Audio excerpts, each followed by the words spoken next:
Pada gerbang batu tersebut terdapat banyak lubang dan bekas, banyak sekali garis, dan beberapa bekas pecahan.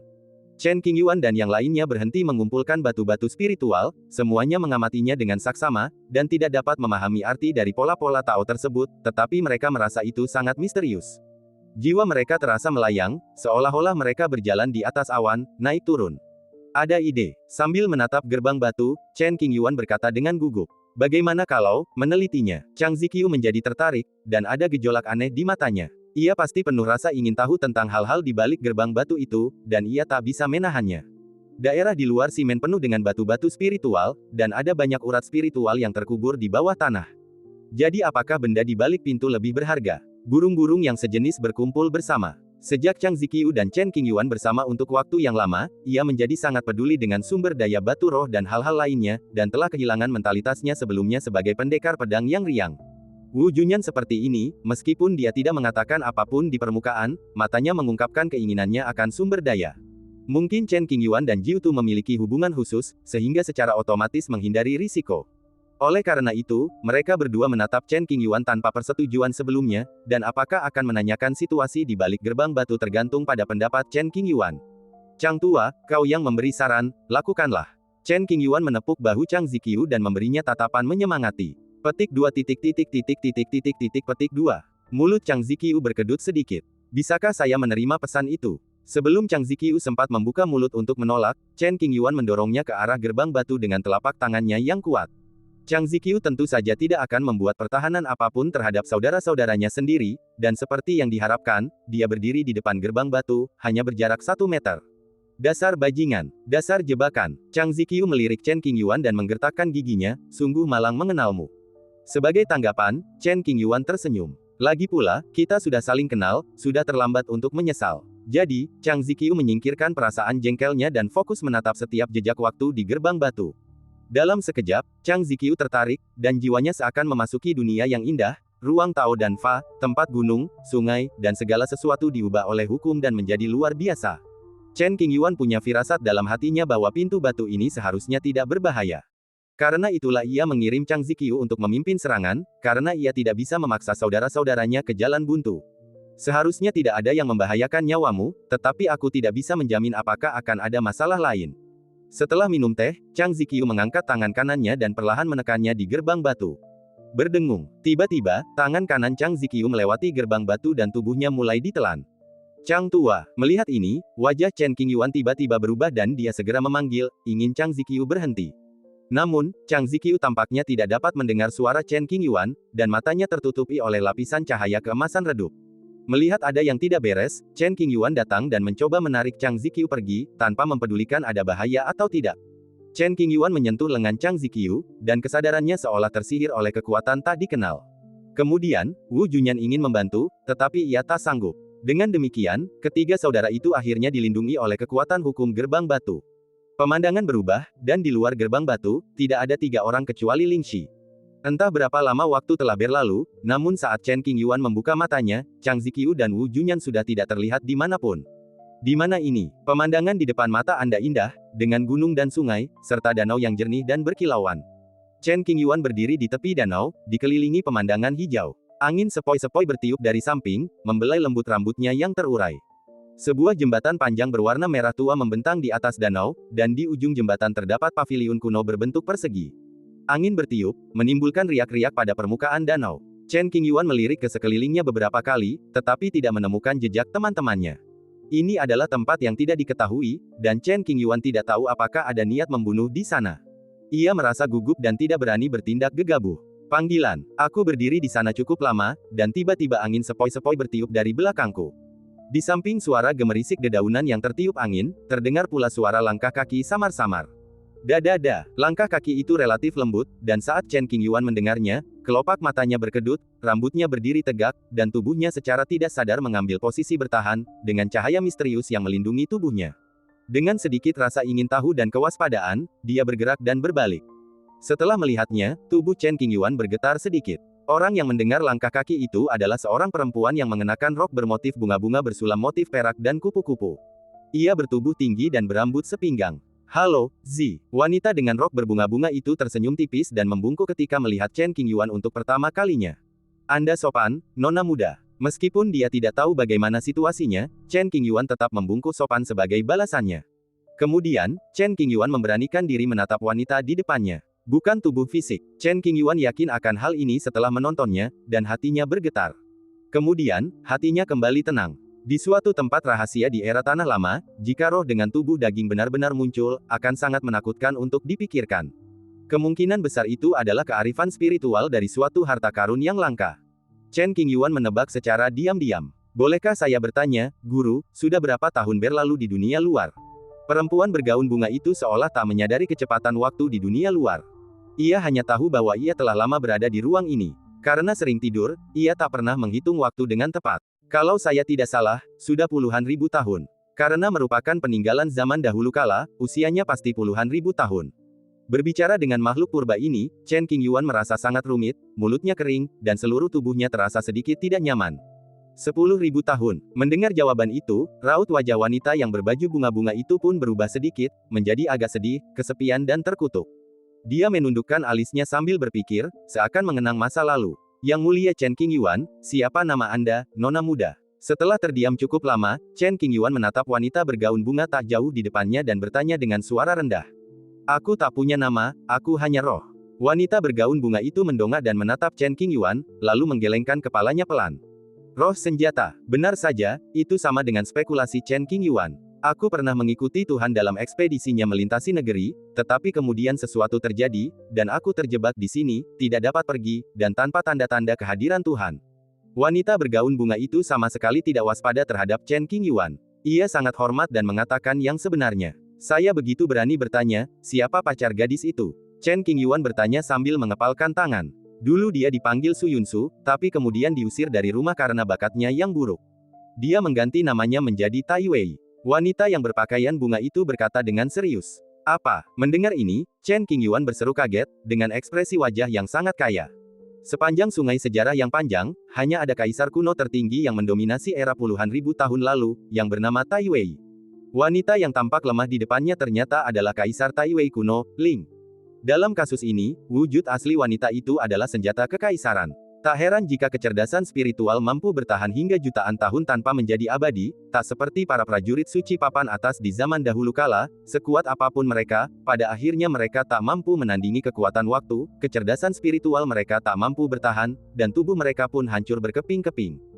Mendeguk, Chen Qingyuan menelan ludah beberapa kali, merasa kesulitan menahan rasa terkejut di hatinya. Pupil matanya mengecil dan seluruh tubuhnya sedikit gemetar. Aku tidak bisa mengendalikan diriku. Tuan, apakah Anda kenal majikan saya? Wanita yang memakai rok itu sangat sopan, bagaikan seorang wanita lajang dari keluarga bangsawan, berwajah cantik, alis dan mata indah, serta berpenampilan lembut dan menyenangkan. Kurasa aku mengenalnya, jawab Chen Qingyuan, Kaisar Tai Wei, semua orang di dunia mengenalnya.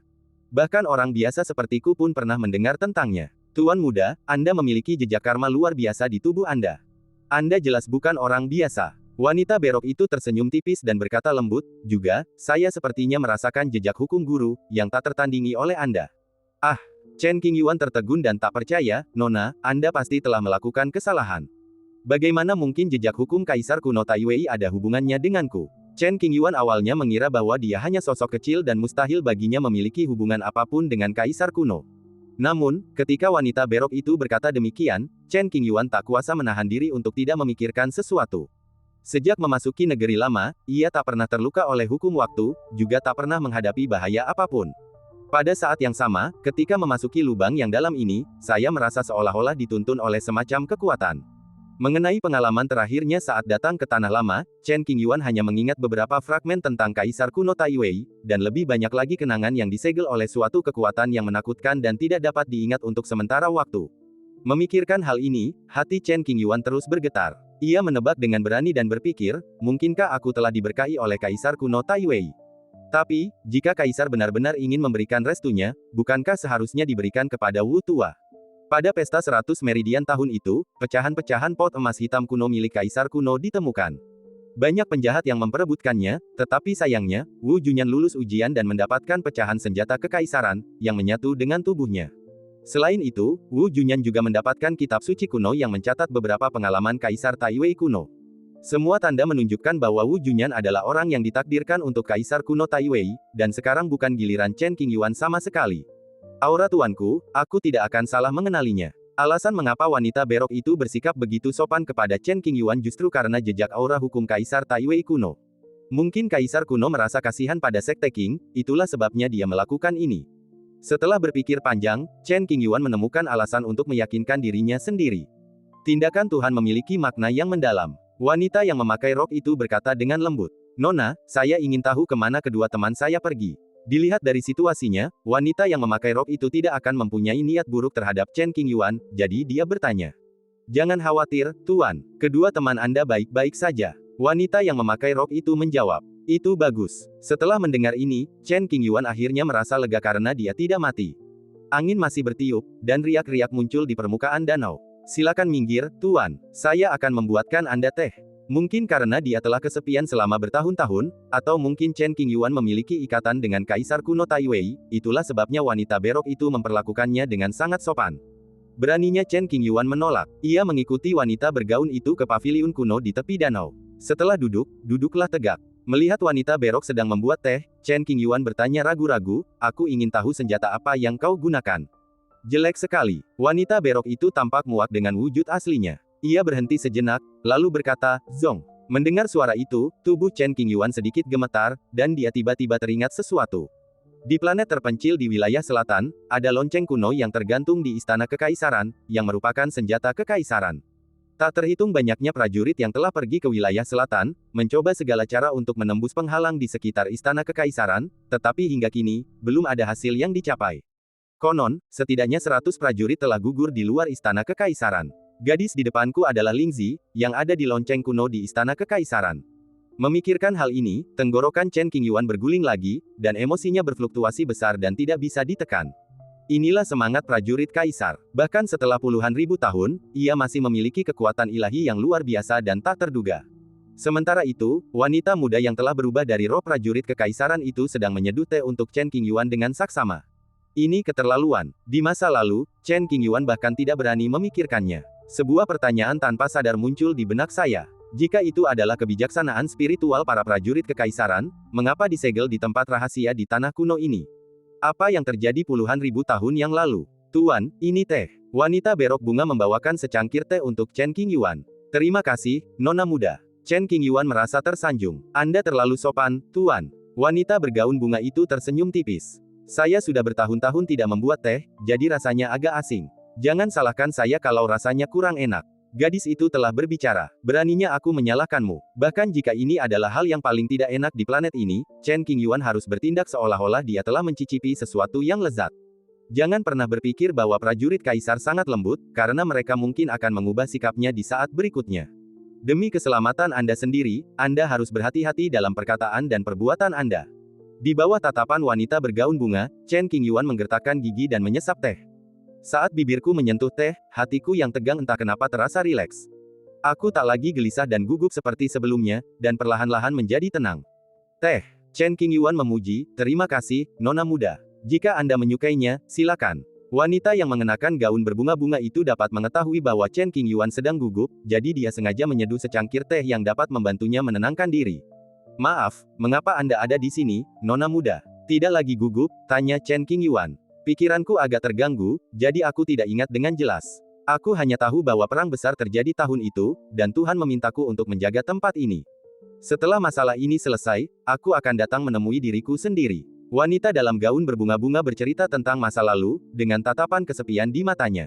Kedua, sang guru belum datang. Seiring berjalannya waktu, wanita dalam gaun bermotif bunga itu sering tertidur lelap, tanpa menyadari perubahan apapun di dunia luar. Hingga hari ini, Chen Qingyuan datang dan memberikan harapan kepada wanita berbaju bunga itu. "Maafkan aku karena membawa kembali kenangan sedih." Chen Qingyuan segera meminta maaf. "Tidak." Wanita bergaun bunga itu menggelengkan kepala, menyembunyikan emosi masa lalu yang rumit jauh di lubuk hatinya, lalu mengganti topik, "Bagaimana keadaan dunia luar sekarang?" Segel yang bertahan selama puluhan ribu tahun itu membuat wanita bergaun bunga itu rindu pada dunia luar.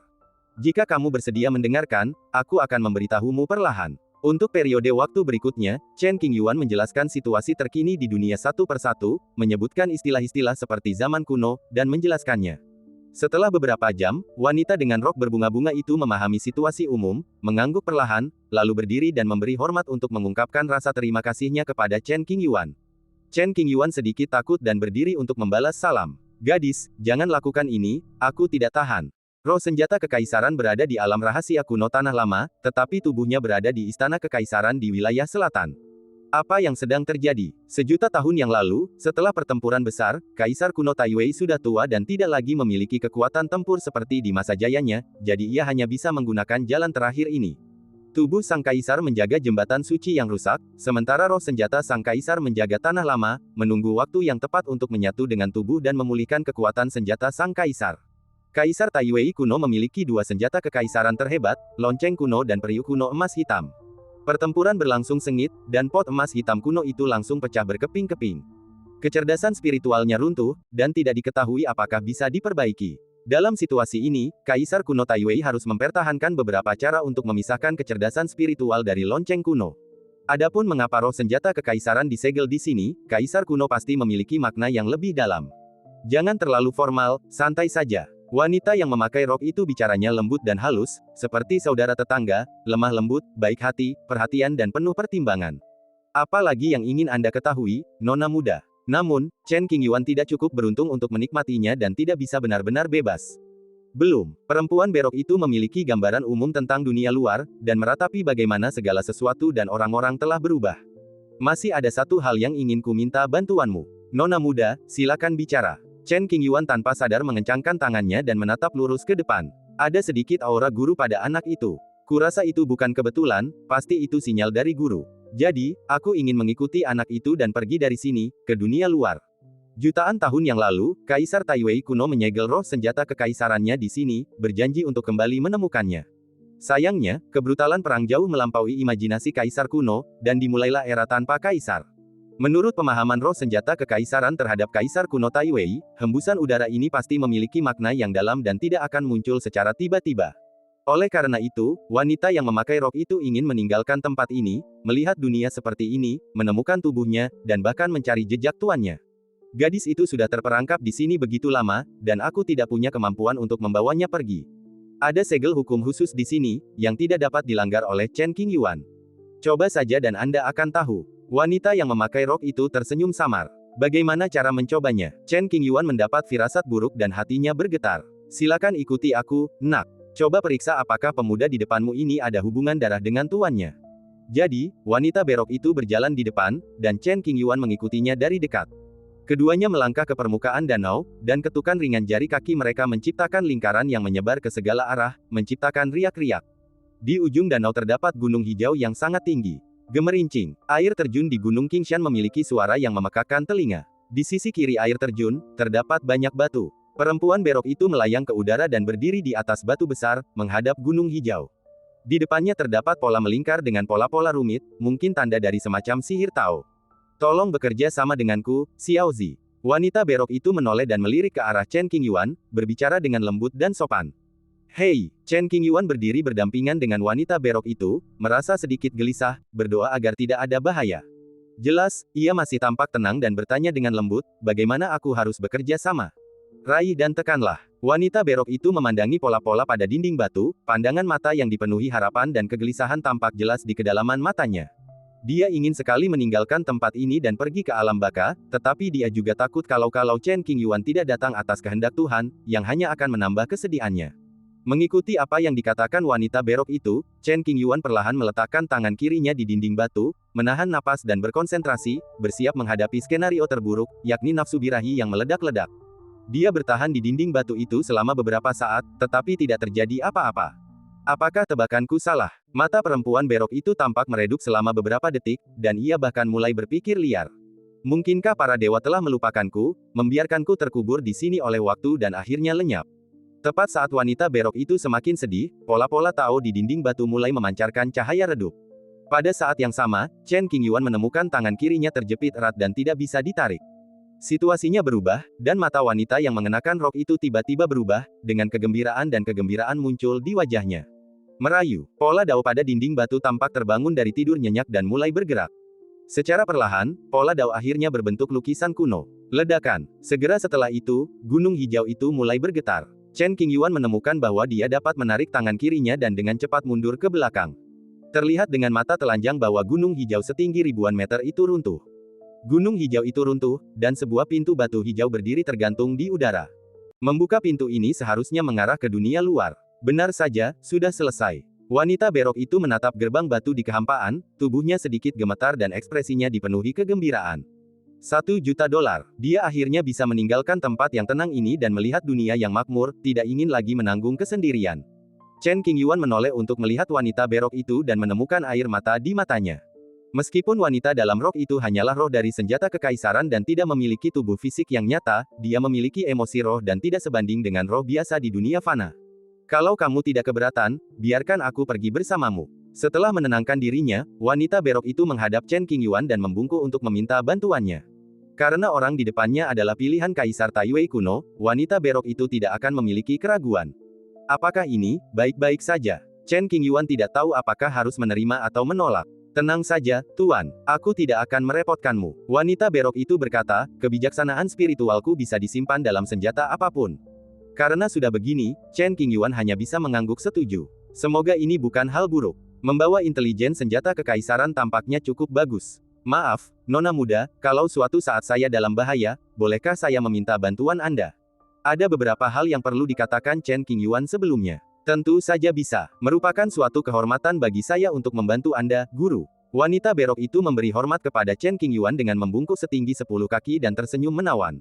Sebagiannya karena kaisar, dan sebagian lagi karena faktor kompleks dan bakat luar biasa yang dimiliki Chen Qingyuan sendiri.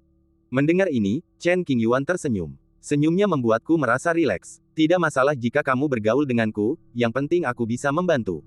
Kekuatan roh senjata kekaisaran, meskipun tidak lagi pada puncaknya, masih jauh lebih hebat daripada senjata suci. Kemudian, keduanya mengobrol sebentar, dan Chen Qingyuan merasa sedikit tertekan. Jika Anda mengalami kesulitan di kemudian hari, Anda dapat meminta bantuan wanita berok, tetapi syaratnya adalah menyiapkan banyak batu roh. Lagi pula, roh senjata kekaisaran telah rusak, jadi pasti membutuhkan persediaan batu roh. Kemudian, Chen Qingyuan mengeluarkan banyak senjata spiritual dan senjata suci dari cincin Sumeru dan membiarkan wanita berok itu memilih. Pedang, tongkat, kapak, tombak panjang dan senjata lainnya semuanya diabaikan oleh wanita berok itu. Lalu matanya berhenti pada sebuah cermin yang penampilannya sangat halus. Itu saja, wanita berok itu menunjuk ke cermin dan berencana untuk tinggal di dalamnya untuk sementara waktu.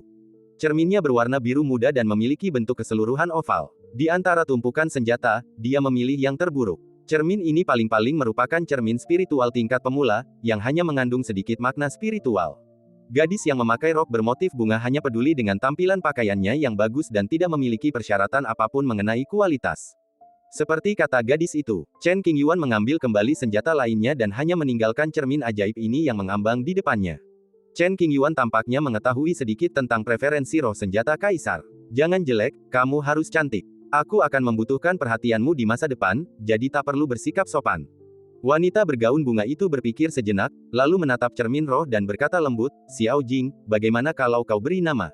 Oke, Chen Qingyuan mengangguk. Kedengarannya bagus sekali. Chen Qingyuan cukup pandai menyanjung orang lain. Ia banyak memuji, yang membuat roh prajurit kaisar sangat gembira. Ia langsung memilah sumber daya di alam rahasia dan memberikannya kepada Chen Qingyuan. Terakumulasi selama jutaan tahun, setiap tumbuhan atau pohon yang bertahan hingga saat ini merupakan ramuan obat berkualitas tinggi. Setiap batu spiritual menghasilkan cairan spiritual murni tanpa sedikit pun kotoran. Melihat tumpukan batu spiritual dan tanaman obat di depannya, Chen Qingyuan tertegun. Dulu saya juga menghasilkan banyak uang. Sekarang tampaknya penglihatan saya terbatas dan saya terlalu miskin saat itu. Sumber daya di sini cukup untuk dihambur-hamburkan oleh King Zong selama ratusan tahun. Ingat, ini soal berfoya-foya, bukan soal memelihara rantai Anda. Benarkah, sungguh, apakah kau akan memberikan semuanya kepadaku? Kebahagiaan datang terlalu tiba-tiba. Chen Qingyuan merasa sulit untuk menerimanya dan mulai meragukan kenyataan. Tentu saja, Diling mengangguk dan tersenyum. Saya akan pergi dari sini, jadi saya akan membereskan semua barang ini sendiri. Barang-barang ini tidak berguna bagi saya, jadi saya serahkan semuanya kepada Anda, Tuan Muda. Kalau begitu aku akan mengambilnya. Tanpa menunggu jawaban Kaisar Ling, Chen Qingyuan segera memasukkan semuanya ke dalam cincin sumi. Untuk melakukan ini, ia mengisi 3 cincin dan 10 kantong Qiankun. Ini tidak sia-sia, aku telah menghasilkan banyak uang. Saya tidak menyangka akan menemukan sumber daya rantai perbaikan seluruh keluarga saat saya pergi keluar. Saya sangat beruntung. Butuh beberapa saat bagi roh kaisar untuk mulai menyatu dengan cermin. Chen Qingyuan duduk di atas batu, menghitung sumber daya di dalam benda angkasa dan memilah-milahnya. Belum lagi harta karun langka, ada jutaan batu roh saja. Selain itu, ada lebih dari 10 urat spiritual lengkap tingkat atas, yang dapat digunakan untuk mengatur formasi pengumpulan roh sekte Qing dan terus-menerus menghasilkan energi spiritual murni. Pada saat yang sama, di tempat lain, Chang Ziqiu dan Wu Junyan melakukan perjalanan bersama, dengan hati-hati menjelajahi alam rahasia, menemukan banyak ramuan spiritual yang berharga, dan pada saat yang sama mencari jejak Chen Qingyuan. Keduanya baru saja menemukan urat spiritual dan hendak bertindak ketika mereka menyadari bahwa ruang telah terdistorsi dan hukum ruang terasa aneh. Dalam sekejap mata, urat spiritual di depan mereka menghilang, hanya menyisakan ruang kosong. Mereka saling berpandangan, keduanya bingung. Apa yang telah terjadi? Di mana batu rohnya? Di mana sumber dayanya? Di mana mereka? Keduanya mengira mereka dapat menghasilkan banyak uang, tetapi sumber daya mereka tiba-tiba lenyap. Tanpa mereka sadari bahwa semua hal baik di alam rahasia jatuh ke tangan Chen Qingyuan. Roh senjata kekaisaran merasakan pecahan-pecahan pot emas hitam kuno di tubuh Wu Junyan, mengetahui bahwa ia mungkin memiliki hubungan dengan Kaisar Taiwei kuno, dan tidak ingin menyakitinya. Setelah beberapa jam, roh kaisar menyatu dengan cermin, dan sejak saat itu ia dapat tinggal di dalam cermin. Apalagi dengan cermin sebagai penutupnya, tak seorang pun akan menduga bahwa dia adalah Di Binglingzi. Akhirnya aku bisa pergi. Sejak saat itu, roh senjata kekaisaran, yang disebut Xiao Jing, mengikuti Chen Qingyuan ke dunia luar. Ketika waktunya tepat, Xiao Jing akan kembali ke istana kekaisaran dan menyatu dengan tubuh aslinya. Masih muat, Chen Qingyuan menatap cermin sambil tersenyum cerah dan bertanya lembut, mau ku ganti yang lebih bagus? Tidak perlu mengubahnya untuk saat ini, yang ini sudah terlihat bagus. Bagaimanapun, Xiao Jing hanya peduli dengan penampilannya. Baiklah, mari bersiap untuk keluar. Chen Qingyuan kaya raya dan selalu memiliki senyum di wajahnya yang sulit hilang. Sebelum pergi, dia bertanya kepada Xiao Jing tentang situasi saudaranya. Ketika Xiao Jing meninggalkan alam rahasia, Chang Ziqiu dan Wu Junyan akan keluar. Selangkah demi selangkah, dia berjalan menuju gerbang batu biru di kehampaan. Dia mengulurkan tangannya dan menekan pintu batu itu, mendorongnya sekuat tenaga. Wow, suatu kekuatan yang amat dahsyat mengunci Chen Qingyuan dan menghisapnya. Chen Qingyuan tidak melawan dan membiarkan kekuatan gerbang batu menariknya. Segalanya menjadi gelap di depan mataku, dan jiwaku seakan mengambang di ruang yang kacau. Setelah beberapa saat, kakiku berdiri di tanah yang kokoh dan ada cahaya di mataku. Chen Qingyuan mencapai ujung lubang yang dalam, dekat gerbang batu kuno, dikelilingi oleh banyak batu roh. Ledakan. Setelah beberapa saat menarik napas, terdengar suara sesuatu jatuh ke tanah. Chang Ziqiu, berpakaian hitam, dan Wu Junyan, berpakaian putih, muncul pada saat yang sama. Mereka berdua sangat gembira ketika melihat Chen Qingyuan begitu dekat. Mereka buru-buru bertanya apakah dia menghadapi bahaya dan bagaimana situasinya setelah masuk. Karena Xiao Jing tidak ingin mengungkapkan asal-usulnya, ia meminta Chen Qingyuan untuk merahasiakannya agar tidak menimbulkan masalah. Oleh karena itu, Chen Qingyuan harus mengarang beberapa alasan dan tidak menyebutkan kecerdasan spiritual kaisar. Mengapa kita berpisah? Wu Junyan tidak percaya apa yang dikatakan Chen Qingyuan. Akan tetapi, bahkan jika Chen Qingyuan sengaja menyembunyikannya, tidak perlu mengajukan pertanyaan lebih lanjut. Kurasa itu peraturan khusus tempat ini. Chen Qingyuan berkata dengan tenang. Mungkin, Chang Ziqiu dan Chen Qingyuan baru saling kenal sebentar, jadi dia tidak terlalu memikirkannya, masih banyak batu roh di sini, jadi cepatlah dan tambanglah, jangan buang waktu. Maka mereka bertiga pun meneruskan penambangan tambang spiritual di luar gerbang batu. Chang Ziqiu dan Wu Junyan sering memandang Chen Qingyuan. Mereka memiliki firasat kuat bahwa minat Chen Qingyuan dalam menambang batu roh tidak setinggi sebelumnya. Ia tampak lebih tenang dan santai. Kakak Chen, kamu terlalu lambat. Kamu tidak seperti itu. Merasa ragu, Chang Ziqiu mengerutkan kening dan berkata, aku mendapatkan banyak hal baik di alam rahasia, jadi aku tidak terlalu tertarik dengan tambang spiritual ini, kata Chen Qingyuan jujur. Melihatmu seperti ini, kamu pasti mendapat banyak kesempatan. Kata Chang Ziqiu, tidak apa-apa, lumayan, kata Chen Qingyuan sambil tersenyum. Sambil ngobrol, mereka menambang ranjau spiritual di sini. Keesokan harinya, biji spiritual di lubang yang dalam pada dasarnya kosong, dan sebagian besar jatuh ke tangan Chang Ziqiu dan Wu Junyan. Chen Qingyuan kaya dan berkuasa, dan dia tidak terlalu memikirkan hal-hal ini, jadi tentu saja kecepatannya tidak dapat menandingi mereka. Perjalanan ini sangat bermanfaat. Ayo berangkat. Selain sumber daya untuk memperbaiki rantai, Chen Qingyuan juga memperoleh banyak buku kuno. Buku-buku kuno dari zaman kuno, yang berisi teknik-teknik Tao Mutakhir, catatan-catatan sejarah penting, Del. Rincian intelijen prajurit kekaisaran tidak dapat diungkapkan, tetapi Chen Qingyuan tidak berniat menyembunyikan sisanya. Tidak lama kemudian, mereka bertiga kembali melalui rute yang sama dan tiba di Qingzhou dengan selamat. Semua orang di sekte itu datang mendengar berita itu dan merasa gembira. Setelah menghitung hasil panen, Chen Qingyuan mengeluarkan sejumlah urat roh bermutu tinggi, mengejutkan semua orang yang hadir.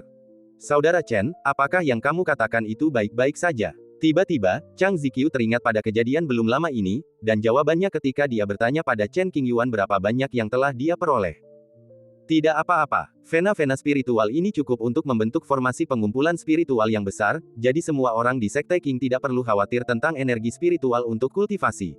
Adik, dari mana kamu mendapatkan urat spiritual sebanyak itu? Lin Changsheng yang biasanya tenang, tak kuasa menahan diri untuk tidak terlihat terkejut, suaranya sedikit bergetar. Saya tidak sengaja memasuki alam rahasia yang kaya akan sumber daya. Dibandingkan dengan kerumunan yang sangat terkejut, Chen Qingyuan tampak sangat tenang. Ini terlalu banyak. Para tetua memandangi selusin pembuluh darah roh kelas atas di kehampaan, menelan ludah mereka, sangat gembira. Saya tidak perlu khawatir tentang batu roh dalam jangka pendek. Chen Qingyuan mengambil sepertiga dari kekayaan keluarganya, cukup untuk perkembangan Sekte Qing. Tentu saja, sisa sumber daya masuk ke kantongnya sendiri. Jika Sekte membutuhkannya di masa depan, ia pasti tidak akan menyembunyikannya. Adapun saat ini, Chen Qingyuan ingin mempertahankannya lebih lama dan menikmati perasaan memiliki kekayaan. Chen Qingyuan menyerahkan urusan pengaturan susunan spiritual kepada Lin Changsheng dan yang lainnya. Sedangkan dia sendiri pergi ke sebuah aula samping yang tenang dan mempelajari buku-buku kuno dari zaman dahulu. Menghadapi tatapan heran dari orang banyak, Chen Qingyuan tetap tenang dan kalem. Saya terkejut ketika melihat jejak sejarah yang tercatat dalam buku itu. The Chronicle of the Su King menceritakan kisah seorang kaisar kuasi terkemuka dari zaman kuno, yang menindas penguasa di era sebelumnya dan tidak berani mengklaim supremasi. Sayangnya, ia terluka saat melawan Jalan Agung, dan hidupnya tidak pernah mencapai ambang menjadi kaisar, meninggalkan penyesalan yang tak berujung. The Chronicle of Tian Suzi mencatat kisah hidup seorang biarawati Tao. Dengan bantuan pedang sepanjang 1 meter, ia membunuh banyak sekali iblis dan monster, dan memukau seluruh zaman. Setiap kepingan Giok kuno mencatat perbuatan tokoh-tokoh agung di masa lalu, meninggalkan jejak yang jelas dalam sungai waktu yang panjang. Setelah membaca buku-buku kuno dan buku-buku sejarah dengan saksama, Chen Qingyuan seolah-olah telah menyaksikan sendiri era gemilang satu demi satu, dan melihat sosok-sosok orang-orang berkuasa papan atas dengan kecantikan yang tak tertandingi. Sebelum saya menyadarinya, hari sudah larut malam. Ia meletakkan lempengan giok di tangannya, memejamkan mata pelan, dan menikmati jejak-jejak sejarah. Ia merasa berat hati, seolah-olah sebuah batu besar seberat miliaran pon menekan dadanya, membuatnya sulit bernapas. Sehebat dan secemerlang apapun dirimu, pada akhirnya engkau akan menjadi segenggam tanah, setitik debu di sungai sejarah yang panjang. Seiring berjalannya waktu, generasi mendatang tak akan lagi mengingat tokoh-tokoh besar di masa lalu. Alangkah indahnya jika mereka hanya bisa menyebut mereka sekali atau 2 kali. Kehidupan abadi. Chen Qingyuan merasa rumit karena dia telah melihat kata ini di slip giok. Kaisar Agung Yan Utara, yang memerintah selama 80.000 tahun, telah mengabdikan seluruh hidupnya untuk mencari ramuan keabadian, dengan tekad untuk menyempurnakan ramuan keabadian tersebut, hidup sepanjang langit dan bumi, serta menikmati ibadah abadi. Permaisuri Jiao, yang lahir dari keluarga miskin, memiliki akar spiritual yang biasa-biasa saja dan bakat yang biasa-biasa saja. Secara kebetulan, ia memulai jalur kultivasi. Dengan tekadnya yang kuat, ia perlahan-lahan mempersempit jurang antara dirinya dan para jenius pada masanya. Setelah menanggung berbagai kesulitan dan bahaya, ia akhirnya menaklukkan dunia dan naik tahta. Ada ratusan kepingan giok, banyak di antaranya berisi catatan tentang kaisar-kaisar besar dari zaman kuno. Di dunia saat ini, Kaisar Agung bagaikan makhluk dari dunia lain, sosok yang tak dapat dikagumi, bahkan dirindukan oleh makhluk-makhluk di dunia ini. Sekadar membahas Kaisar Agung saja sudah membuat mereka takjub, bahkan takut untuk melontarkan hujatan sekecil apapun. Setelah membaca banyak slip giok, Chen Qingyuan mengerti mengapa banyak orang kuat mengejar keabadian, dan juga mengerti mengapa orang-orang tua di era saat ini menjadi semakin takut mati seiring bertambahnya usia. Ketika saya masih muda, saya selalu merasa bahwa saya punya banyak waktu, energi saya kuat, dan saya tidak takut pada apapun, hanya ingin berjuang demi masa depan. Ketika aku sudah tua dan memperoleh kekuasaan serta status tertinggi, aku tidak ingin apa yang telah aku perjuangkan sepanjang hidupku lenyap begitu saja. Jika aku bisa hidup selamanya, semua yang kumiliki tidak akan pernah hilang, aku akan bebas dan tak terkendali, menyaksikan awan bergulir dan terbentang. Mereka semua mengejar tujuan jangka panjang, tapi sayangnya tidak ada yang berhasil. Sebuah cermin spiritual yang sangat indah muncul di samping Chen Qingyuan, dan suara desahan perlahan keluar. Pada zaman dahulu, apakah benar bahwa tidak seorang pun dapat mencapai jalan panjang umur? Chen Qingyuan menoleh untuk melihat cermin roh dan bertanya dengan lembut. Xiao Jing berpikir lama lalu menjawab, seingatku tidak. Mungkin di masa yang lebih kuno lagi, mungkin ada. Di mana Kaisar Tai Wei? Tanya Chen Qingyuan lagi. Sekuat apapun Tai Wei, dapat dikatakan bahwa ia tak tertandingi selama puluhan ribu tahun dan merupakan raja yang benar-benar tak tertandingi. Satu kaisar dengan dua prajurit, belum lagi dia adalah orang pertama dalam sejarah, setidaknya tidak ada kasus serupa dalam buku-buku kuno. Meskipun saya luar biasa, pada akhirnya saya tidak mampu mengambil langkah itu. Jika saya diberi beberapa puluh ribu tahun lagi, mungkin saya akan memiliki kesempatan ini. Xiao Jing adalah roh lonceng senjata kekaisaran kuno. Ia selalu menemani kaisar kuno Tai Wei dan mengetahui banyak hal. Ketika Xiao Jing menyebut kaisar kuno Tai Wei, nadanya menjadi sangat hormat, sekaligus sedikit bangga. Mampu mengikuti kaisar menaklukkan dunia adalah hal yang paling mulia baginya, tak tertandingi. Sosok yang begitu menakjubkan, bagaimanapun juga, tidak dapat menahan kekuatan waktu. Chen Qingyuan mendesah pelan, aduh.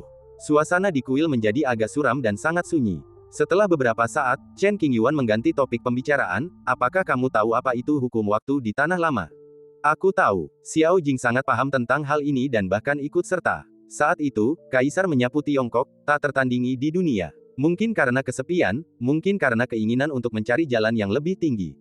Dengan kekuatan ilahi yang luar biasa, beliau melawan arus waktu dan berdiskusi tentang Dao dengan kehendak para guru kuno sambil minum teh. Puluhan ribu tahun yang lalu, Kaisar Tai Wei bertemu dengan banyak tokoh tak tertandingi di sungai waktu yang panjang. Mereka berdiskusi tentang Taoisme dan bertukar pikiran, dan sulit baginya untuk dikalahkan. Chen Qingyuan sedikit mengernyit saat mendengar ini, seolah-olah dia tahu apa yang sedang terjadi, atau bahkan melihat pemandangan itu dengan mata kepalanya sendiri. Namun, karena ingatan akan pengalaman terakhirnya di Tanah Lama telah tersegel, upaya Chen Qingyuan untuk mengingatnya sia-sia. Pikirannya kosong, seolah-olah itu adalah ilusi. Kurasa aku terlalu memikirkannya. Chen Qingyuan menghibur dirinya sendiri. Tanah tua itu adalah wilayah tempat sungai waktu yang panjang dulu mengalir melawan arus. Di sana tersimpan jejak kehendak makhluk-makhluk kuat yang tak terhitung jumlahnya, aku Xiao Jing tanpa menyembunyikan apapun. Namun, ia sedikit bingung, setelah puluhan ribu tahun, mengapa hukum waktu yang telah lama terlupakan tiba-tiba bangkit kembali? Mungkinkah itu hasil karya sang master? Ketika Xiao Jing memikirkan jejak darah di tubuh Chen Qingyuan dan perubahan abnormal di Tanah Tua, dia berpikir bahwa kemungkinan ini sangat tinggi. Selain Sang Buddha, siapa lagi yang dapat mengendalikan sebagian kekuatan hukum waktu? Terlebih lagi, ketika Kaisar Tai Wei kuno menyegel Xiao Jing di Tanah Tua puluhan ribu tahun yang lalu, dia pasti punya rencana dan tidak melakukannya begitu saja. Biarkan kebijaksanaan lonceng kuno menekan Tanah Lama, mencegah wilayah ini berubah menjadi ketiadaan, dan melestarikan jejak hukum waktu, yang akan sangat berguna di masa depan. Selain itu, Kaisar kuno Tai Wei memindahkan makam orang kepercayaannya ke sudut Tanah Lama, meninggalkan kenangan untuk dirinya sendiri. Meski dia tahu kecantikannya telah pudar dan jiwanya telah sirna, dia tetap tidak ingin pertikaian dunia mengganggu tidur abadi wanita itu. Jadi, Tanah Tua itu dulunya tempat berdiskusi. Pantas saja, Chen Qingyuan tiba-tiba menyadari dan menundukkan matanya dan berbisik. Jauh di tanah leluhur, jika beruntung, Anda bahkan mungkin akan bertemu dengan jejak tekad beberapa kaisar agung dari zaman kuno. Jika Anda mendapatkan warisan seorang kaisar agung, meskipun Anda kurang beruntung di dunia ini, Anda masih bisa naik tahta kaisar semu dan menjalani hidup yang mulia. Xiao Jing pernah melakukan perjalanan kembali melintasi waktu bersama Kaisar Tai Wei kuno, melawan berbagai raja kuno. Dalam ingatannya, memang ada beberapa makhluk tak tertandingi yang telah menyulitkan Kaisar Tai Wei kuno saat itu, dan ia sangat mengagumi mereka. Bagaimana jika saya tidak beruntung? Chen Qingyuan menatap cermin spiritual yang mengambang di sampingnya. Tuan, bagaimana menurut Anda? Nada bicara Xiao Jing manis, tetapi mengandung sedikit nada dingin yang membuat orang menggigil. Jika Anda kurang beruntung, kematian tanpa rasa sakit adalah sebuah kemewahan. Tanah suci terlalu menakutkan. Chen Qingyuan tidak percaya bahwa ia selalu beruntung. Bahkan jika ia ingin menjelajahi keberuntungan di Tanah Suci di masa depan, ia tidak bisa terlalu dalam. Sisa-sisa tekad para kultivator biasa yang tersisa di tanah leluhur tak berani menyentuh keagungan Kaisar Tai Wei. Sekalipun hanya ada setitik napas sebagai perlindungan, mereka tak mampu menyinggung keagungan dan terpaksa memberi Chen Qingyuan jalan memutar. Jika Anda menemukan jejak waktu yang ditinggalkan oleh raja-raja kuno, itu tak terlukiskan. Jauh di dalam Tanah Tua, ini bukan lelucon, tingkat bahayanya adalah yang tertinggi di dunia. Wilayah tempat Qingzong berada saat ini berada di ujung terluar Tanah Lama. Jika mereka masuk lebih dalam lagi, kemungkinan besar mereka akan mencapai inti Tanah Lama. Oleh karena itu, Qingzong saat ini sangat aman, dan mustahil bagi orang-orang kuat dari dunia luar untuk menemukan tempat ini. Terlalu jauh, jadi aku tidak akan memikirkannya untuk saat ini. Chen Qingyuan menyingkirkan pikiran-pikiran yang mengganggu itu dan mulai memikirkan jalannya sendiri, sulit untuk melangkah ke alam fusi ini. Hambatan antara berbagai bidang utama selalu mengganggu Chen Qingyuan. Sekarang setelah aku punya cukup sumber daya, saatnya memikirkan cara untuk menerobos. Kalau aku berlatih seperti biasa, aku mungkin tidak akan bisa melewati jurang ini bahkan jika aku berlatih 100 kali lagi. Saya tahu tempat yang mungkin bisa membantu Anda memecahkan masalah Anda. Xiao Jing tiba-tiba berkata. Oh. Di mana? Mata Chen Qingyuan berbinar dan dia berbicara lebih cepat. Kalau tidak salah ingat, mulai dari sini, 300 mil ke selatan, ada gedung 9 lantai bernama Tianshu. Xiao Jing mencoba mengingat dan menunjuk ke arah itu, gedung Tianshu dulunya adalah tempat peristirahatan sementara sang guru. Jika hukum pola kekaisaran di dalamnya masih ada, itu sudah cukup bagi tuan muda untuk menerobos. Menara Tianshu, Chen Qingyuan bergumam pada dirinya sendiri.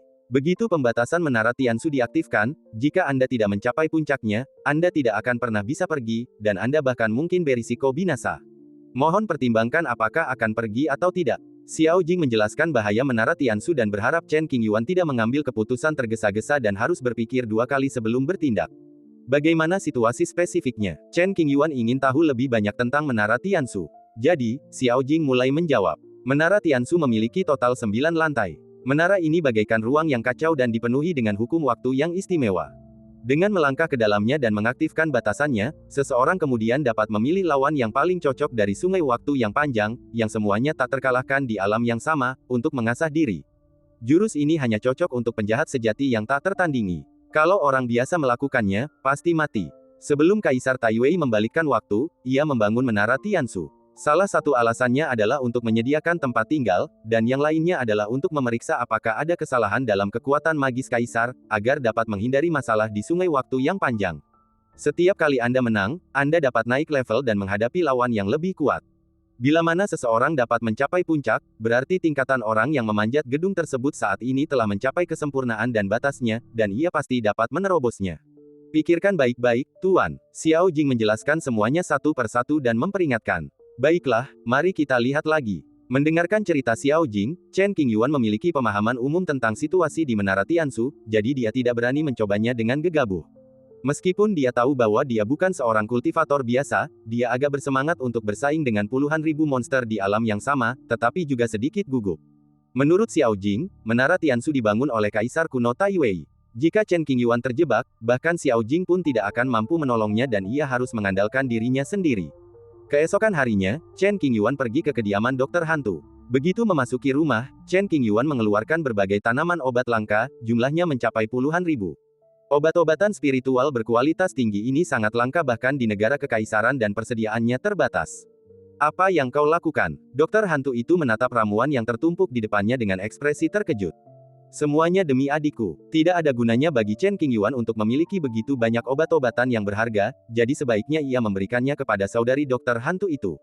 Jika tabib hantu itu meracik beberapa pil, Chen Qingyuan pasti akan memintanya tanpa malu-malu. Nyata, dokter hantu itu mengenali asal-usul ramuan dan obat-obatan berharga tersebut, dan nilainya begitu tinggi sehingga sulit diukur dengan batu roh.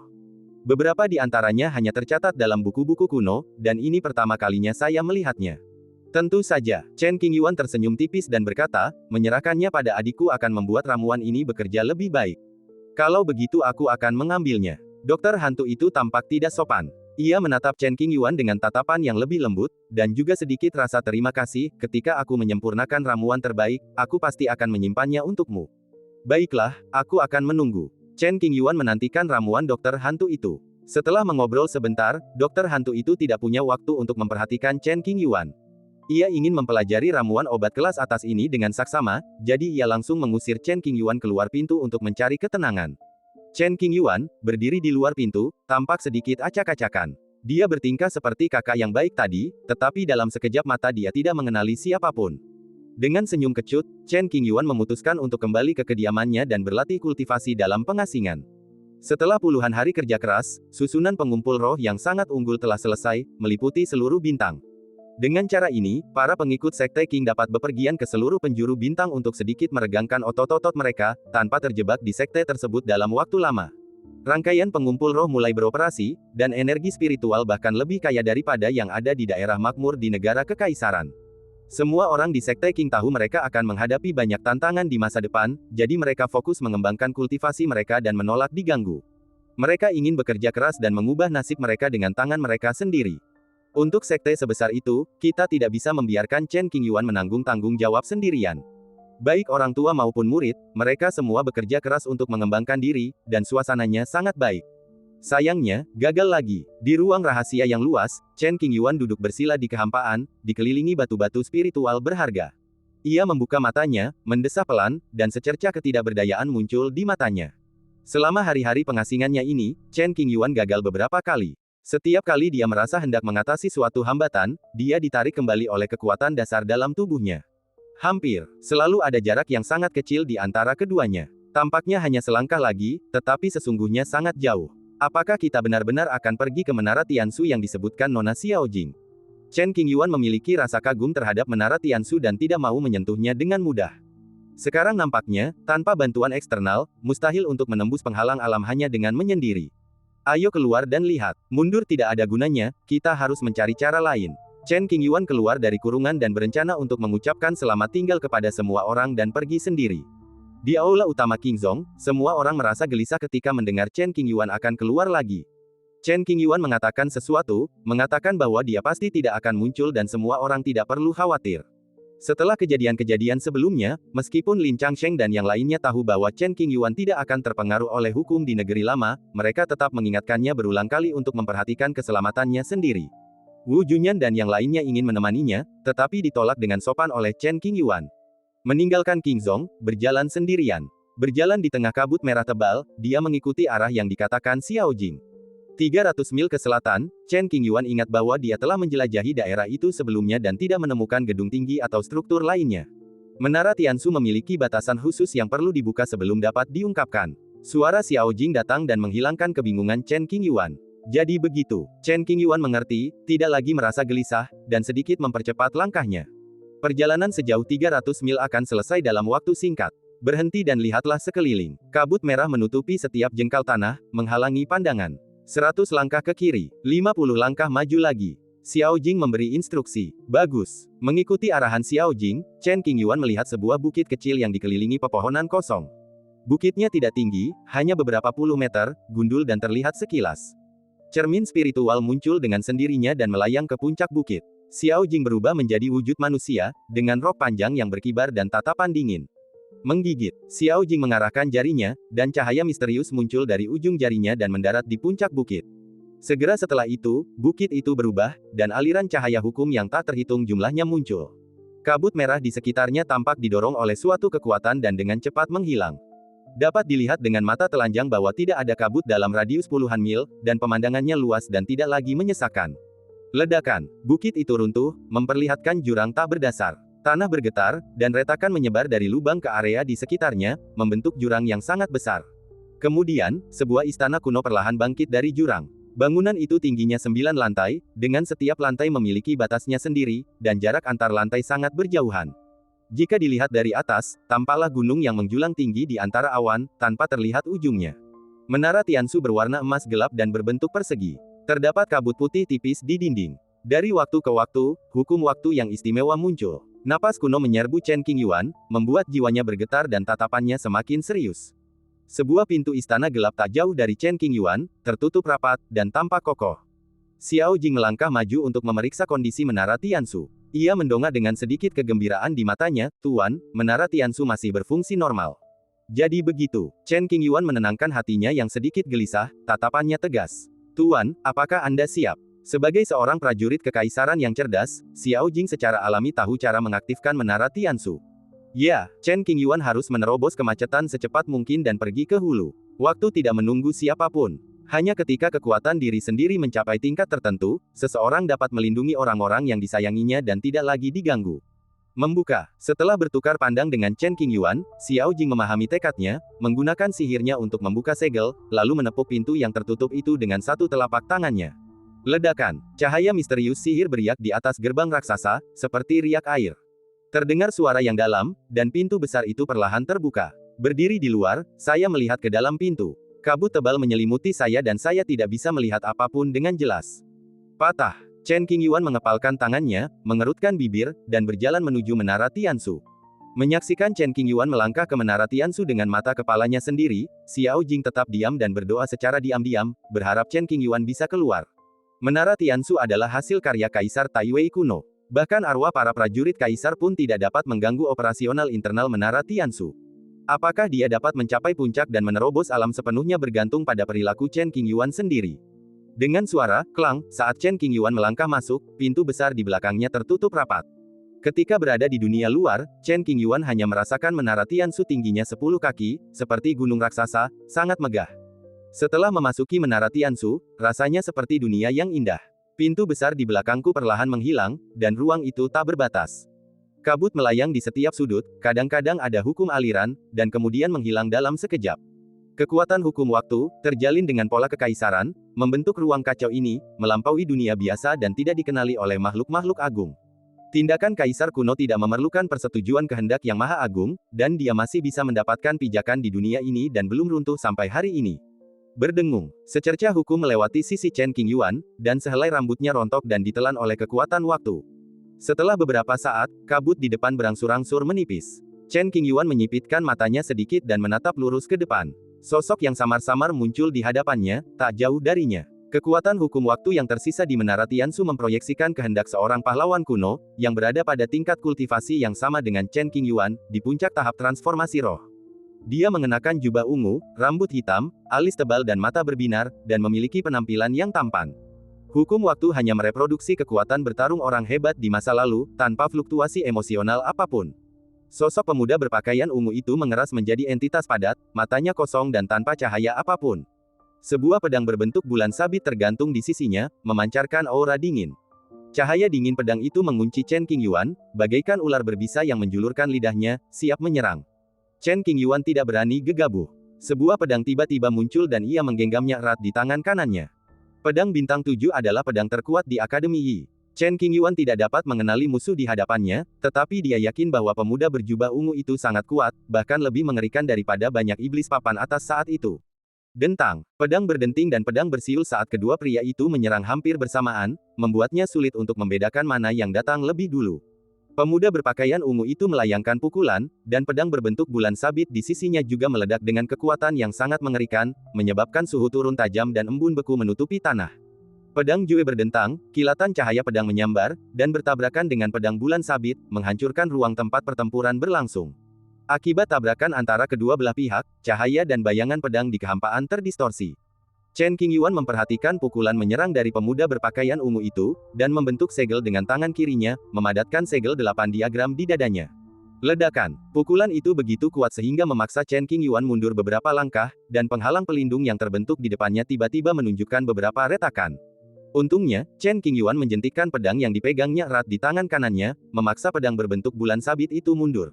Ia kemudian mengangkat pedangnya dan menebas pemuda berpakaian ungu itu, memaksanya menarik tangannya dan mundur.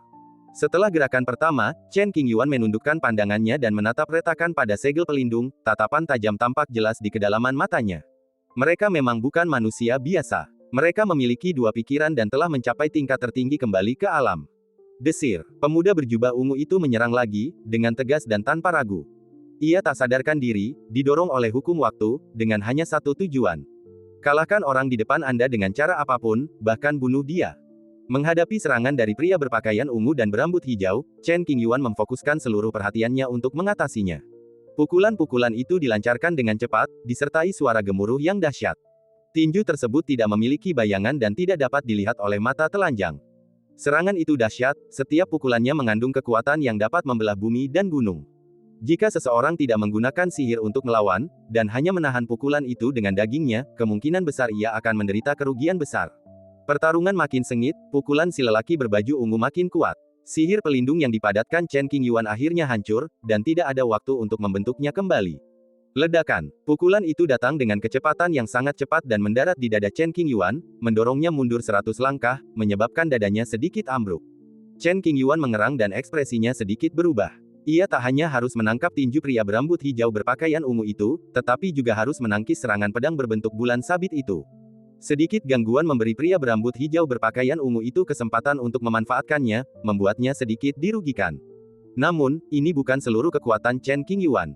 Pertempuran baru saja dimulai, dan kedua belah pihak masih menggunakan kekuatan mereka yang sebenarnya. Dentang, pedang berbentuk bulan sabit menyerang dari arah kiri, namun berhasil ditangkis oleh pedang Chen Qingyuan. Pada saat yang sama, seorang pria berpakaian ungu dan hijau datang dari kanan, dan hembusan angin dari tinjunya bagaikan guntur, merobek medan perang. Momentum yang dahsyat itu membuat tanah di bawah kakinya hancur berkeping-keping, bagaikan jaring laba-laba yang rapat. Aturan menara Tiansu sangat aneh. Mereka dengan cepat memperbaiki sudut-sudut yang rusak seolah-olah tidak terjadi apa-apa. Ledakan. Saat tinju itu tiba, pria berpakaian ungu dengan bulu hijau tidak memukul Chen Qingyuan, tetapi pedang hijau sepanjang 3 kaki. Zeng, pedang Yulan keluar dari cincin sumi dan dikendalikan oleh pikiran Chen Qingyuan, menghalangi kekuatan tinjunya. Kemudian, Chen Qingyuan menghunus 2 pedang, pedang Yulan dan pedang bulan sabit, sementara dia sendiri memegang pedang Bai Jue erat-erat dan mulai bertarung dengan King Bi yang berpakaian ungu. Wow, setelah puluhan gerakan, Chen Qingyuan menemukan kesempatan. Pedangnya berkilat, meninggalkan bekas pedang panjang pada pria berjubah hijau berpakaian ungu, merobek pakaiannya dan membuatnya tampak sedikit malu. Perlahan-lahan, Chen Qingyuan menguasai keadaan dan memaksa pria berpakaian ungu dan hijau itu mundur terus-menerus. Memiliki fondasi yang tak tertandingi, kekuatan tempurnya jauh melampaui para kultivator di level yang sama. Akan tetapi, Chen Qingyuan belum pernah mencapai batas tahap transformasi roh, jadi dia tidak akan pernah bisa menembus penghalang itu. Kali ini Anda melangkah ke Menara Tiansu, Anda tidak bisa pergi sebelum mencapai puncak dan menerobos alam. Berdengung, melihat situasinya tidak baik, Ziyi Qingge mengulurkan tangan kanannya ke arah pedang berbentuk bulan sabit, membiarkan pedang itu jatuh ke tangannya. Saat berikutnya, pria berbaju ungu dan hijau itu tidak mengangkat pisau untuk membunuh Chen Qingyuan, melainkan memotong telapak tangannya sendiri dengan pisau itu. Darah mengalir, tetapi tak setetes pun jatuh ke tanah. Semuanya tertelan oleh pedang lengkung itu. Tak lama kemudian, pedang itu ternoda darah, seperti bulan darah, dengan aura aneh. Gadis berpakaian ungu dan berambut biru memiliki 1 mata hitam dan 1 mata merah, yang membuatnya tampak baik dan jahat. Ruang kosong di belakangnya perlahan menampakkan pemandangan lautan darah dan mayat. Tangan-tangan ganas yang tak terhitung jumlahnya terjulur dari laut dan mencengkeram kehampaan, mencoba melepaskan diri dari belenggu lautan darah. Ada kilatan darah di pedang itu, dan dinginnya langsung menusuk jiwa. Fenomena aneh di lautan darah menyebar hingga ke kaki Chen Qingyuan.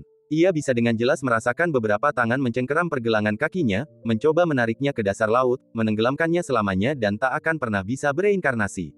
Mendengus. Dengan dengusan dingin, kekuatan pedang yang dahsyat meledak dari tubuh Chen Qingyuan, menghancurkan semua tangan berdarah di bawah kakinya. Permukaan laut tiba-tiba bergulung dengan ombak besar, melonjak hingga ekstrim. Ombak besar menerjang dan menghantam orang-orang berpakaian ungu dan berkulit hijau yang ada di depan. Ledakan. Dalam sekejap mata, gelombang besar itu terbelah 2, kilatan darah melintas, dan seorang pria berbaju ungu hijau muncul di hadapan Chen Qingyuan.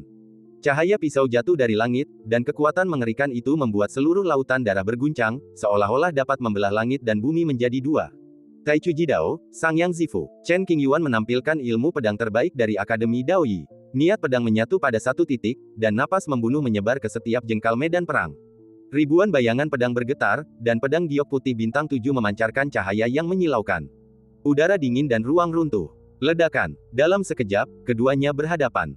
Sebelum pedang itu berbenturan, sebuah bola hukum terbentuk di tengahnya dan terus membesar. Badai mengamuk, menghancurkan setiap sudut medan perang. Lautan darah bergolak, dan samar-samar suara hantu menangis dan serigala melolong.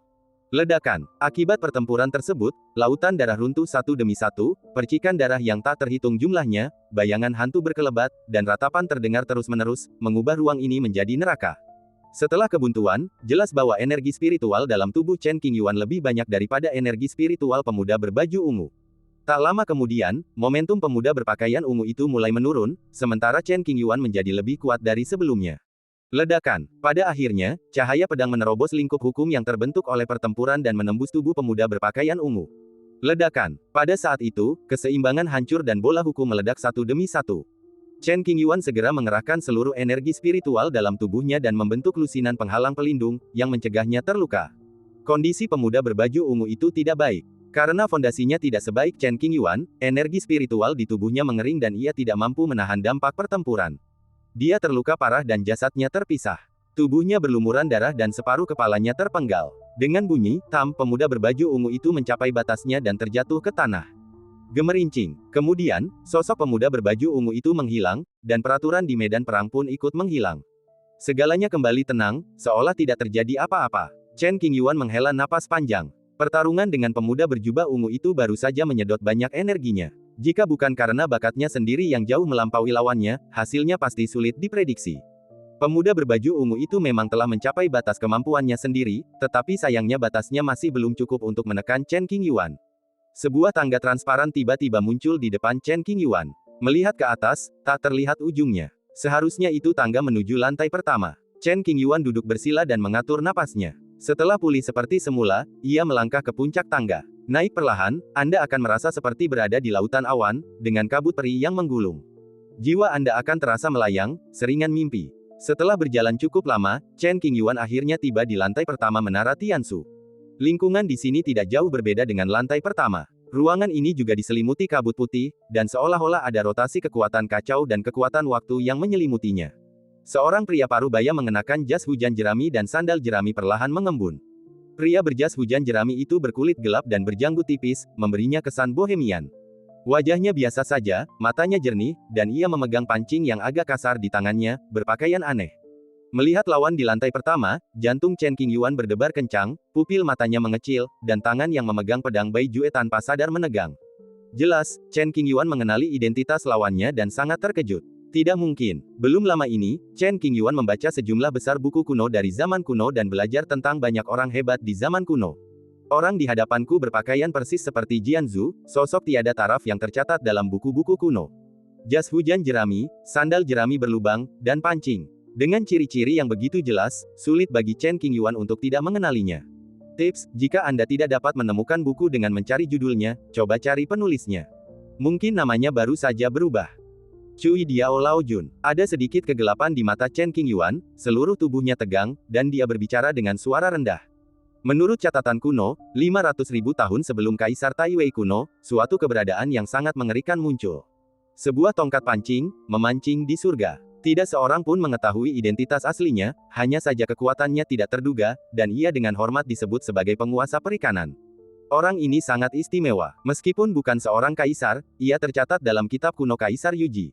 Mengapa demikian? Karena kekuatan Cui Diao Lao Jun telah mencapai puncak kuasi kaisar, jika ia menginginkannya, ia dapat naik ke tingkat kaisar dalam satu langkah, tanpa kemungkinan gagal sama sekali.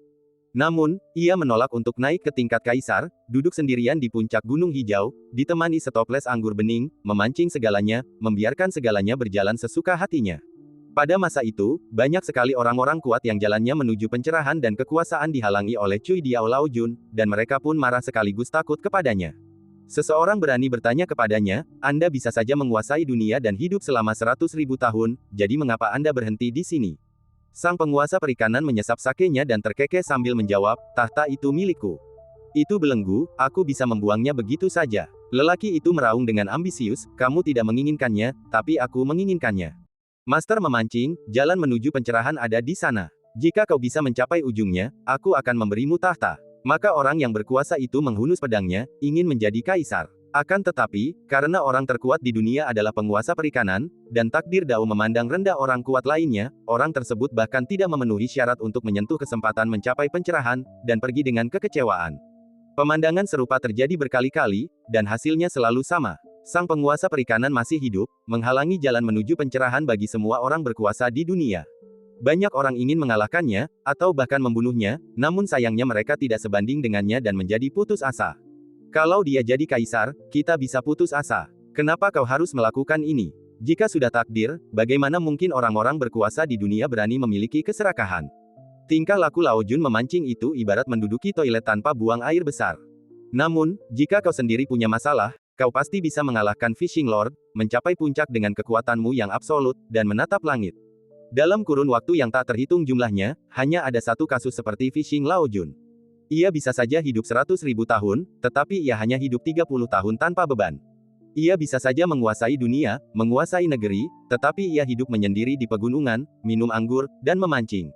Di permukaan, ia memancing, tetapi sesungguhnya ia mencari takdir. Jika ada seseorang di dunia ini yang memiliki hubungan dengannya, dia akan melimpahkan berkah dan membimbing mereka untuk mengatasi kesulitan. Jika ia tak sengaja terjerumus dalam pertikaian duniawi, ia akan bersedia menyelesaikannya dan tidak menimbulkan banyak kerugian. Jika seekor ikan tertangkap, jika Anda menyukainya, ia akan diubah menjadi roh dan diberi keberuntungan seumur hidup. Jika tidak, ia akan dimasak dan disajikan sebagai camilan. Pendek kata, Lao Jun si pemancing tidak memiliki tujuan besar dalam hidupnya, dan gayanya dalam melakukan sesuatu dapat diringkas dalam dua kata, mengikuti arus. Bagaimana saya bertemu orang ini? Ketika Chen Qingyuan sedang membaca buku-buku kuno, ia langsung teringat pada Raja Perikanan. Tidak ada cara lain, karena kisah hidup Raja Perikanan cukup unik, dan ia memiliki tahta tetapi tidak mendudukinya, yang sangat membingungkan. Beberapa makhluk purba memiliki penghormatan yang sangat tinggi terhadap sang Raja Perikanan dan sangat mengaguminya. Meskipun penguasa perikanan tidak pernah naik tahta, ia adalah penguasa yang tidak bermahkota. Era itu hanya miliknya, dan hanya dalam beberapa puluh ribu tahun, ia meninggalkan banyak legenda. Apakah dia tersenyum? Chen Qingyuan tiba-tiba menyadari bahwa lelaki tua pemancing di depannya tersenyum, dan dia tidak dapat menahan diri untuk tidak bergidik. Pada tingkat pertama, Ziyi Qingge tidak menunjukkan fluktuasi emosional, yang membuat Chen Qingyuan berpikir bahwa ini adalah kekuatan hukum waktu, dan dia hanya menyalin kekuatan para pahlawan kuno. Dalam situasi saat ini, sang master perikanan masih mempertahankan sebagian temperamennya, dengan sedikit cahaya di matanya dan senyum yang santai. Saat melawan orang seperti itu, kamu tidak boleh gegabah. Chen Qingyuan menatap master memancing dengan ekspresi serius dan gelombang energi spiritual, takut kalau pihak lain akan tiba-tiba menyerang. Catatan sejarah kuno mencatat penguasa perikanan dengan sangat rinci, mengatakan bahwa ia sangat kuat dan memiliki sedikit saingan. Gemerincing. Setelah beberapa saat menarik napas, sang master memancing melangkah maju beberapa langkah. Panggilan. Dalam sekejap, ruang yang kacau ini mengubah penampilannya. Pegunungan hijau dan air jernih sangatlah menyenangkan. Di puncak gunung, sang master perikanan duduk di atas sebuah batu besar, dengan sepanci sake harum di sampingnya. Di tangannya ia memegang sebuah joran pancing kasar, dengan tali pancing transparan tergantung dari puncak gunung hingga ke permukaan danau di bawahnya. Angin sepoi-sepoi membuat tali pancing bergoyang sedikit, dan riak-riak terus berlanjut di permukaan air. Chen Qingyuan berada di suatu tempat di tepi danau. Tak ada apapun di sana kecuali gunung hijau di depannya. Danau itu melingkupi seluruh gunung hijau, tak berbatas dan tak berujung. Ruang aneh yang dijalin oleh Tao dan Dharma adalah kekuatan magis tertinggi Lao Jun. Bahkan jika seseorang telah mencapai puncak alam transformasi roh, ia masih dapat melepaskan kekuatan jauh melampaui alam ini, mengubah dunia dan menyerang jiwa secara langsung. Tali pancing pada joran itu kosong, tanpa kail. Lao Jun menundukkan matanya dan tersenyum. Berdengung. Ketika ia mulai memancing, pola dao yang tak terhitung jumlahnya muncul di permukaan danau. Kaki Chen Qingyuan terikat dan ia tidak bisa bergerak. Ikan itu adalah Chen Qingyuan. Zeng. Dia menghunus pedangnya dan mengayunkannya, lalu ribuan aura pedang merobek langit dan langsung menuju ke arah penguasa perikanan. Akan tetapi, sang master memancing mengabaikannya sama sekali, tatapannya tenang, dan dia bahkan tidak mengangkat kelopak matanya. Sebelum ribuan cahaya pedang itu bisa mendekati Fishing Lord, mereka dihancurkan oleh kekuatan tak dikenal. Melihat ini, Chen Qingyuan mengerutkan kening perlahan dan berpikir dalam-dalam tanpa mengucapkan sepatah kata pun. Kakinya ditahan oleh pola dao, dan kekuatan hukum tak terlihat menyelimuti tubuh Chen Qingyuan, seakan-akan mengunci bukan hanya tubuhnya melainkan juga jiwanya. Dekrit. Serangan pedang lainnya membuat danau bergelora, ombak membumbung tinggi ke langit. Namun, pedang itu membelah langit yang luas dan air yang tak terbatas, tetapi tak mampu memutus jaring hukum yang perlahan menyelimutinya. Ada yang salah. Chen Qingyuan mencoba berkali-kali, tetapi semuanya berakhir dengan kegagalan. Pada saat ini, dia harus berpikir hati-hati, menundukkan kepalanya dan melihat ke air, membiarkan jaring hukum yang besar menimpanya. Kecemerlangan di matanya tersembunyi jauh di dalam, seperti binatang buas yang bersembunyi dalam kegelapan, menyembunyikan taringnya, menunggu saat yang tepat untuk memburu mangsanya. Ilmu pedang Chen Qingyuan telah mencapai ranah alam tanpa pedang, dan tingkat selanjutnya adalah ranah ilmu pedang ilahi. Pada level itu, ia bisa disebut sebagai ahli pedang kelas dunia, ranah yang jarang terlihat di dunia. Secara logika, sekalipun niat pedang itu tidak dapat menembus jaring ikan Lao Jun, namun tidak akan menimbulkan sedikit pun fluktuasi. Aneh sekali, pasti ada yang salah.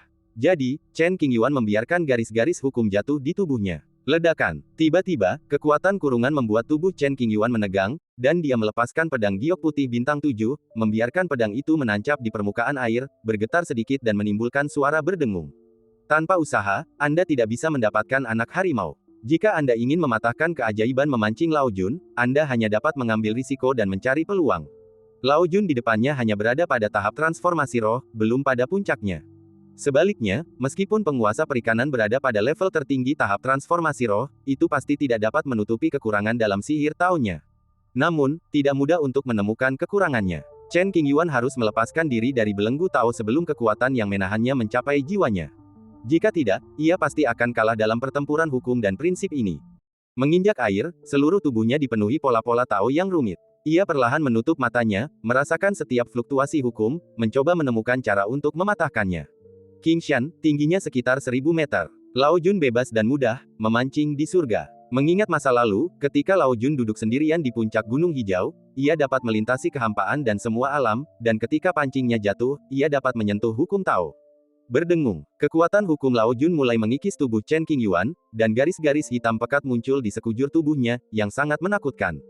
Dalam secangkir teh lainnya, kekuatan hukum akan menyebar ke jiwa Chen Qingyuan. Pada saat itu, pertempuran ini pasti akan kalah, dan masa depan tidak akan dapat diprediksi. Waktu terus berlalu, dan jiwa Chen Qingyuan hampir ternoda oleh kekuatan hukum dan terseret ke dalam jurang. Semakin dekat, semakin tenang Chen Qingyuan.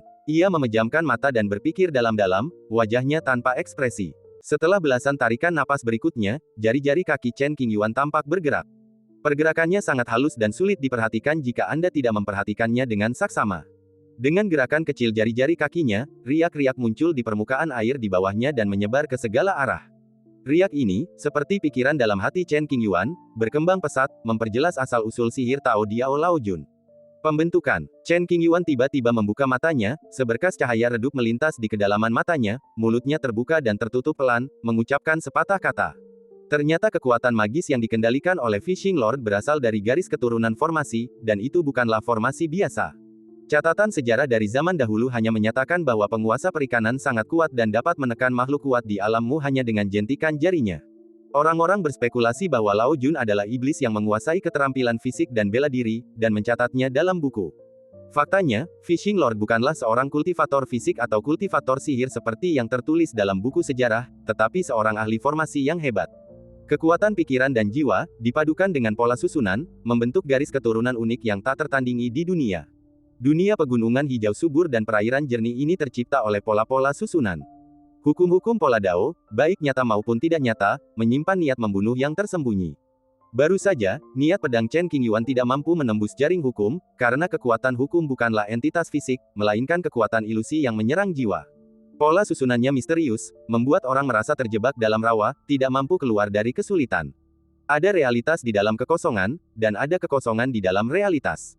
Yang lebih keterlaluan lagi, di usia senjanya, sang penguasa perikanan pasti telah menguasai hukum kehampaan dan mengintegrasikannya ke dalam formasinya sendiri. Hanya dengan cara inilah ia bisa duduk di pegunungan hijau dan memancing di berbagai dunia.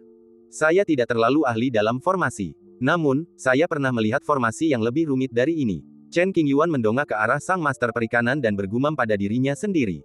Dahulu kala, selama pertempuran untuk pesta Kimai, pecahan-pecahan senjata kekaisaran dari pot emas hitam kuno muncul, dan banyak sekali penjahat yang memasuki ilusi pecahan-pecahan itu, berusaha untuk mengetahui isi di dalamnya dan menempa jalan baru. Chen Qingyuan masuk dari luar angkasa dan lulus semua ujian, tetapi diusir dari luar angkasa oleh pecahan senjata kekaisaran karena kurangnya takdir. Selama pengalaman itu, Chen Qingyuan melihat sendiri salah satu sudut dari Dao Arai Kaisar, dan bahkan mengukir salah satu dari 10.000 mil, dan menanamkannya jauh di dalam jiwanya. Sekarang setelah kita menentukan kekuatan magis memancing Lao Jun, masalahnya dapat dengan mudah dipecahkan. Bahkan dengan seluruh kekuatannya, dia hanya bisa menggerakkan kaki kanannya sedikit, dan sulit untuk melepaskan diri dari belenggu hukum di tubuhnya. Setelah berubah pikiran, dia melirik pedang Jue bintang 7 di sampingnya. Merayu. Begitu pikiran itu terlintas di benaknya, pedang Jue menerima instruksi dari Chen Qingyuan, melayang ke udara, dan menggantung di langit, di permukaan air yang sama dengan Raja Tua Pemancing. Segera setelah itu, pedang Kie Jue mulai berayun di kehampaan, mengukir tanda Dao khusus.